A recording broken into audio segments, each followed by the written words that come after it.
Hi everyone, our Bible verse for today is all about Micah 5:2. Ang sabi dito, "But you, Bethlehem, is far as Phrathia, though you are small among the clans, or Judea, out of you will come for me one who will be ruler over Israel, whose origins are from of old, form of ancient times." So, sa Tagalog, ngunit ay Bethlehem Estrata na maliit upang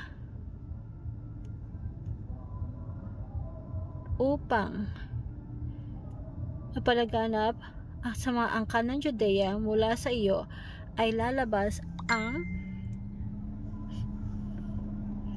para sa akin na isa sa mga magiging propeta na Israel, na ang pinagmulan ay isang origin of old Asian times. So, kung titingnan po natin na yung background netong verse na to, si Moses, ginamit siya ng Diyos para mapalaya ibansang Israel. So, at sila ay napunta dito sa Israel at the present day. And ito yung meron kasing 12 tribo that time na may hatian. At sabi ng Bible, yung Messiah ipapanganak mula sa lahi ng Huda, and merong lugar na tinatawag na Bethlehem na ipapanganak ang Messiah according to Prophet Micah. So kung iisipin natin, ang laki ng Judah, pero ang pinili ng Diyos na papanganakan niya is yung pinaka maliit, or sabi dito, "Though you are small among the clans of Judah, out of you will come for me one who will rule over the Israel." So makikita niyo po dito yung insignificant place na hindi importanteng lugar. Yun yung pinuli ng Diyos upang ipanganak ang Messiah. The Messiah uses the insignificant. So yung mga hindi gaano importante sa paningin ng tao, yung insignificant places, insignificant people, sila yung ginagamit ng Diyos. Walang hindi pwedeng gamitin ng Diyos, kahit malaki or maliit. Lahat pantay-pantay sa Diyos, kasi ang Diyos ang pinakamakapangyarihan sa lahat. And it doesn't matter kung, lalo na sa life natin ngayon, it doesn't matter who you are. Pwedeng nasa maliit kang status ng pamumuhay, pwedeng ikaw yung marginalized, pwedeng ikaw yung hindi napapansin, pwedeng ikaw yung sa lipunan na mababa, sa pamilya mo ikaw yung pinakahuli, sa klase mo ikaw yung very average lang. Pero tandaan natin, the Messiah uses the insignificant. Kahit na insignificant, hindi masyadong kilala, hindi masyadong nakikita, wala sa pedestal, sila po yung ginagamit ng ating Panginoon. Kung paano ginamit ng Diyos yung lugar, yung Bethlehem, is kung tinignan natin, di ba, yung napaka-humble ng ating Panginoong Espiritu. Pinanganak siya sa Bethlehem, very insignificant place. At the same time, hindi lang basta Bethlehem na pinakamaliit na lugar sa Judah. Doon pa siya sa hindi man lang hospital, 'di ba? Sa panahon kasi natin ngayon, pagka pinanganak tayo, pinagmamalaki pa kung private man or public. Pero sa Jesus Christ, doon lang sa hindi nga tuluyan ng tao doon pa sa bakanting lugar kung saan malapit sa hayop at hindi comfortable. The Messiah displays utmost humility. Nagpakumbaba talaga yung Messiah. Yung Panginoong Hesukristo nagpunta dito sa mundo. Nung ipinanganak siya, wala man lang siyang kumpletong gamit, walang dede, walang diaper, diba? So wala siyang benefits na meron tayo sa kasalukuyan. So lumaki siya na hindi siya nakaranas magsuot ng mga magagarang bagay. Nike, Adidas, Crocs. Very humble, very accountable yung buhay ng Panginoon na pinili niya. Hindi niya naranasan yung kinakain ng masarap sa panahon natin. Pero isipin nyo, na siya yung Diyos na nagkatawan ng tao, na nag-embrace suffering.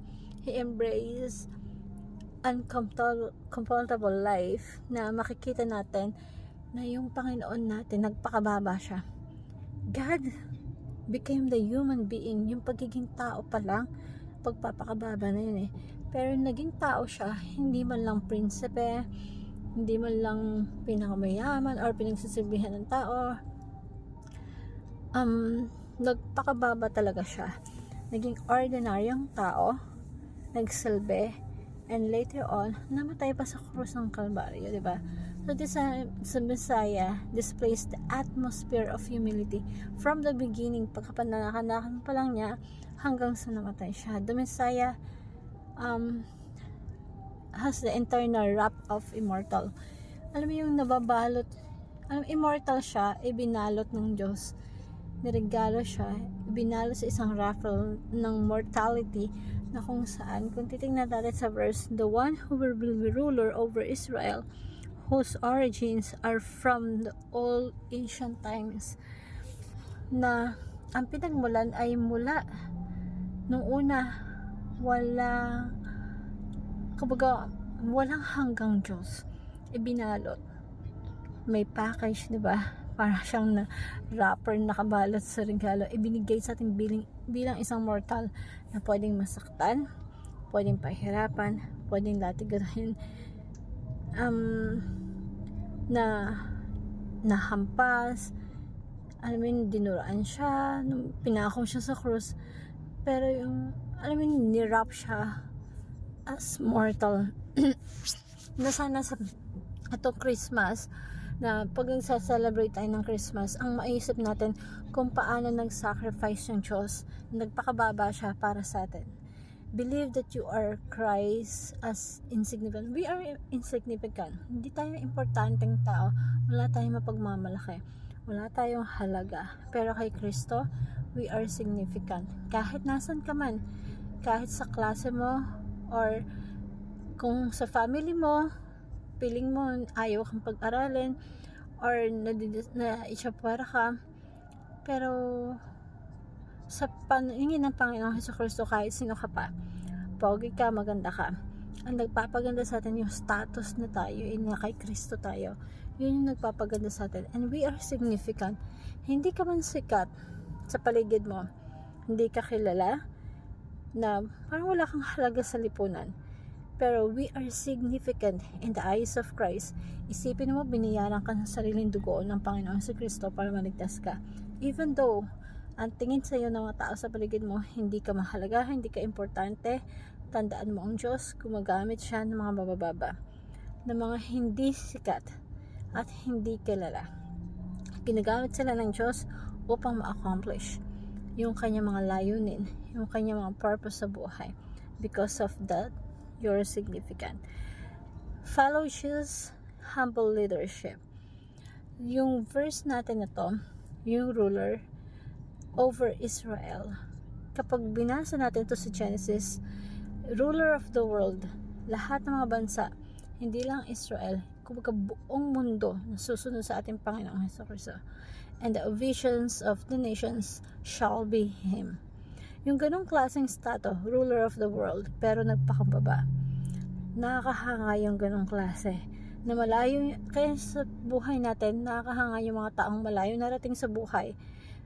Maraming accomplishment, maganda yung status, pero marunong bumaba sa tao. Yung mga leader na hahangaan mo talaga. Yung well-accomplished, maraming may pagmamalaki, mataas ang status sa lipunan, pero kayang bumaba sa mga tao. Kaya makisalamuha, kayang lumevel, na gayahin natin ating Panginoon Jesucristo na ang taas-taas pero nagpakababa upang abutin ang mga babababa. Follow Jesus' humble leadership. Wala tayong mapagmamalaki, hindi natin kaya itaas yung sarili natin. In reality, we are really fragile, na hindi natin kaya mabuhay para tayong babasagin. Pero we don't have the right na live a proud life hanggang sa dumating ang Diyos at ipakita sa atin ang tunay na buhay. So, Hope you like this verse. Thank you everyone and God